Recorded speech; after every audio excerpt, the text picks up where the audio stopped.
बिस्मिल्लाहिर्रहमानिर्रहीम। अस्सलाम वालेकुम।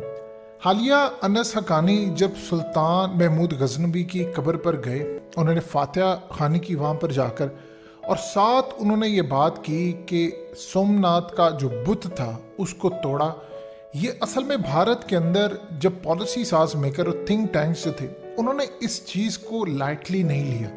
उनको अंदाज़ा है कि अफ़गानों के जहन में आज भी वो चीज़ है और उन्होंने इसको ग़ज़वा हिंद के साथ जोड़ा, क्योंकि वहाँ पर जाकर उन्होंने क्लियरली ये बात कही कि हम सुल्तान महमूद गजनवी का जो मिशन है वो पूरा करेंगे।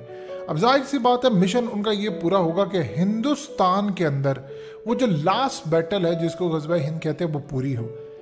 अब आज वो शख्स जिसके बारे में और जिसकी पूरी जमात के बारे में इमरान खान पूरी दुनिया के अंदर जितनी बेहतरीन अंदाज में इमरान खान ने आइडियोलॉजी समझाई है आरएसएस की, दुनिया में 1925 में ये कायम हुए थे, आज तक कोई नहीं समझा सका। दुनिया को अब आके सही प्रॉपरली समझ आई। इस वीडियो की अहम डिस्कशन चलती रहेगी, लेकिन इससे पहले आप वीडियो को लाइक करें, हकीकत टीवी को सब्सक्राइब कर लें और बेल आइकन पर ज़रूर क्लिक करें।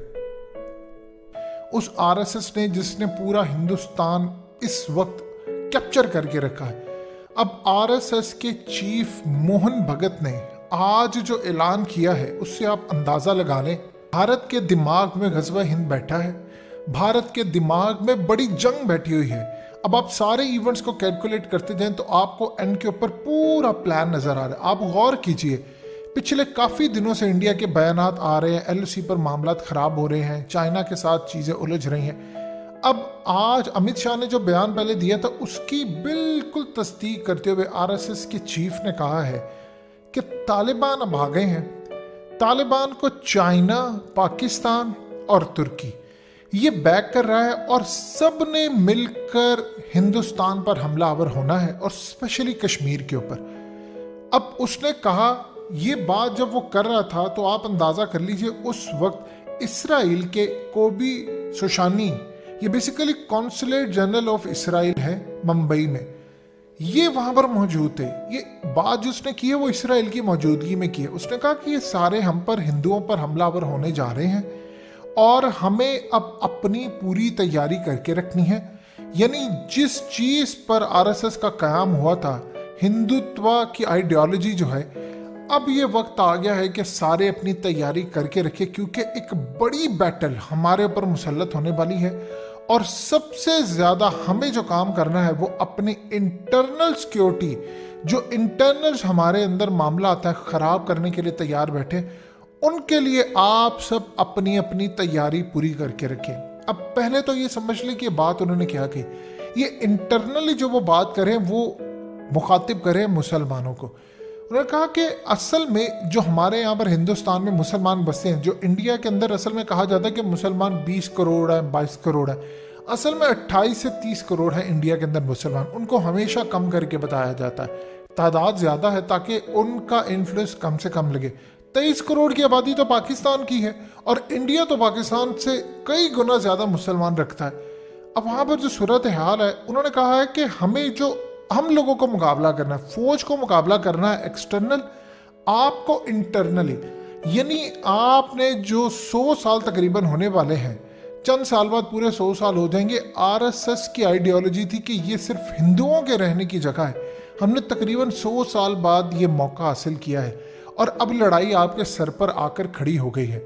अब आपको यहाँ पर लड़ना है और लड़ने के लिए इंटरनली जो आपके लोग हैं, यानी जो मुसलमानों के साथ हैं, उसको बचाने के लिए मुसलमान आ रहे हैं। ये असल में अहम बात है। उसका इशारा था कि मुसलमान जो हिंदुस्तान के अंदर बसते हैं 28 से 30 करोड़, अब असल में इनको बचाने के लिए आ रहे हैं मुसलमान। तालिबान यानी अफगानिस्तान, पाकिस्तान और तुर्की, बात इन सब का साथ दे रहा है चाइना।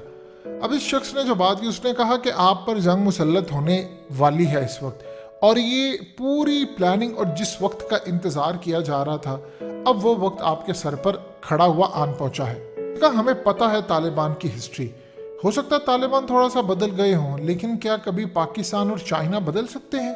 क्या अब हमें बड़े अलर्ट रहने की ज़रूरत है। हम पर साइबर हमले भी होंगे, हम पर जंग भी मुसल्लत की जाएगी। हमें एक एक चीज़, इस दिन का इन लोगों ने बहुत ही प्लानिंग के साथ इंतज़ार किया था। अब ये दिन जब आ गया है तो वो इसको खाली नहीं जाने देंगे। अब इस वक्त सिक्योरिटी मुकम्मल तौर पर बॉर्डर पर भी, भारत के अंदर भी पूरी तरह हाई अलर्ट रखनी है। और याद रखिएगा, हर वक्त हमें एंड तक, आखिरी टाइम तक, हर वक्त के लिए अपने आप को तैयार करना है और लड़ाई आखिरी दम तक करनी है। मोहन भगत ने जोर दिया कि जो हमारी आइडियोलॉजी है, अब उसके दिफा का हर एंड से आखिर तक, हमेशा के लिए अब दिफा करने का वक्त आ चला है। कि आप अंदाजा कीजिए कि OTT प्लेटफॉर्म्स इंडिया के अंदर जो हैं, खास तौर पर नेटफ्लिक्स या दूसरे, अब आप देखें कि उसने इशारा ये कहाँ कहाँ इशारा किया। पताल लोक जो हालिया एक अमेज़न की वेब सीरीज आई थी, उसके अंदर एक ज़बरदस्त चीज़ दिखाई गई कि जिसमें एक पुलिस ऑफिसर की कहानी होती है, जो असल में उसने मुजरिमों को पकड़ना होता है। सारे का सारा इल्ज़ाम वो लगा देते हैं कि उसके पीछे ISI है, पाकिस्तान है और लश्कर और ये वो। और उस फिल्म में दिखाते हैं कि पुलिस ऑफिसर एंड पर खोज कर निकालता है कि सब कुछ जाली निकलता है और किस तरह भारत के अंदर हर इल्ज़ाम को जब आपने हाइप देनी है, जान छुड़ानी है, तो आप उसका नाम ISI या इन पर डाल देते हैं। अब RSS की चीफ ने कहा है कि जो कंटेंट इस वक्त OTT प्लेटफॉर्म, ये जो जितने भी प्लेटफॉर्म है, नेटफ्लिक्स, अमेज़न प्राइम, ये वो, उसने कहा जो यहाँ पर दिखाए जा रहे हैं इन पर कोई चेक एंड बैलेंस नहीं है, हमें ये करना है।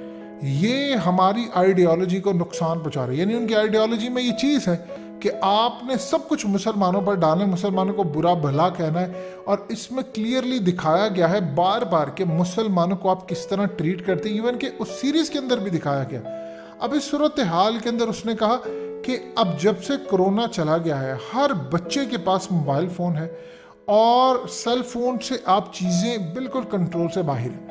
अब आप सोचिए, एक एक पॉइंट इस शख्स ने क्लियरली बात की। उसने कहा कि सब चीज़ें कंट्रोल से बाहर है। यानी अब हर बच्चे को पता है कि हिंदुत्व की आइडियोलॉजी क्या है, वो सर्च कर लेता है, वो देखता है। इमरान खान ने जो तकरीरें की वो भारत में देखी गई। उसने कहा अब हिंदुओं को बचाना है अपना आप। अब हमें इंटरनली, एक्सटर्नली हर तरह की सिक्योरिटी के लिए अपने आप को तैयार रखना है, क्योंकि पाकिस्तान, चाइना, तालिबान, ये सब हमका मिलकर हमलावर होने जा रहे हैं। इवन के असल में उसने क्लियरली बात की कि अब जो ख़ास तौर पर मिलिट्री की तैयारी है, बॉर्डर से लेकर हर जगह पर, इसको अब पूरी तैयारी करनी पड़ी है। यानी दूसरे लफ्ज़ों में उसने अपने तमाम हिंदुओं को कहा है कि आप तैयार करें अपने आप को उस बड़े मार्के के लिए जिसके लिए ये दिन का इंतज़ार किया गया था, कि हम वो दिन जब हिंदुत्व की आइडियोलॉजी उस दिन पूरी होगी जब हम सारे मुसलमानों को यहाँ से निकालेंगे। और अब उसने क्लियरली पैगाम दिया है कि हिंदुस्तान के मुसलमानों को, यानी इंटरनल सिक्योरिटी को मैनेज करना है, क्योंकि उनको बाहर से बचाने के लिए जिस बड़ी जंग और मार्के की तैयारी थी वारा, असल में नाम उसने गज़वा हिंद का नहीं लिया, लेकिन इशारा उनका उसी तरफ है। और अगले कुछ अरसे के दौरान ये दोबारा इसी तरफ इशारा कर रहे हैं।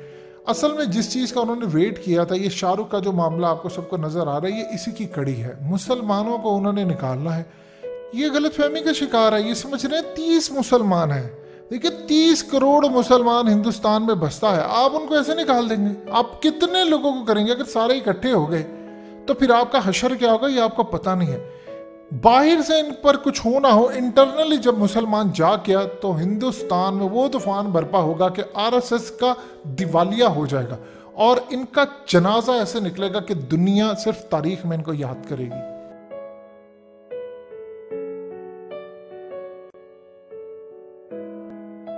हकीकत टीवी को सब्सक्राइब करना मत भूलें, वीडियो को लाइक करें, शेयर करें और कमेंट सेक्शन में अपनी राय का इजहार जरूर करें।